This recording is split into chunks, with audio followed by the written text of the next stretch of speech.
وإذ قتلتم نفسا فادارأتم فيها والله مخرج ما كنتم تكتمون فقلنا اضربوه ببعضها كذلك يحيي الله الموتى ويريكم آياته لعلكم تعقلون ثم قست قلوبكم من بعد ذلك فهي كالحجارة أو أشد قسوة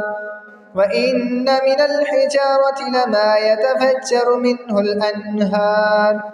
وإن منها لما يشكك فيخرج منه الماء وإن منها لما يحبط من خشية الله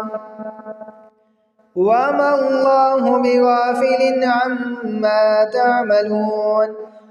أفتطمعون أن يؤمنوا لكم وقد كان فريق منهم يسمعون كلام الله ثم يحرفونه من بعد ما أكلوه وهم يعلمون وإذا لقوا الذين آمنوا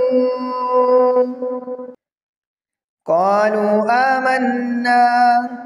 وإذا خلا بعضهم إلى بعض قالوا وتحدثونهم بما فتح الله عليكم ليحاجوكم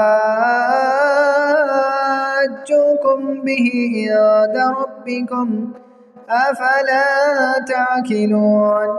أولا يعلمون أن الله يعلم ما يسرون وما يعلنون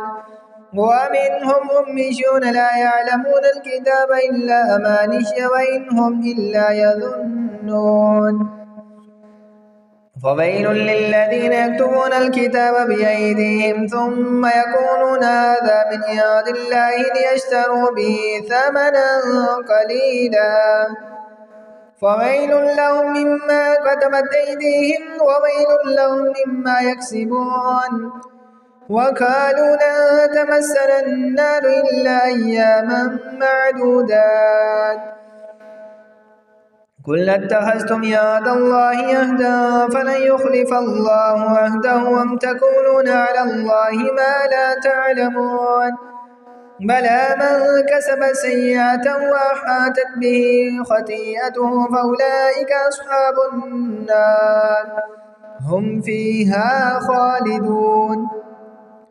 والذين آمنوا وعملوا الصالحات أولئك أصحاب الجنة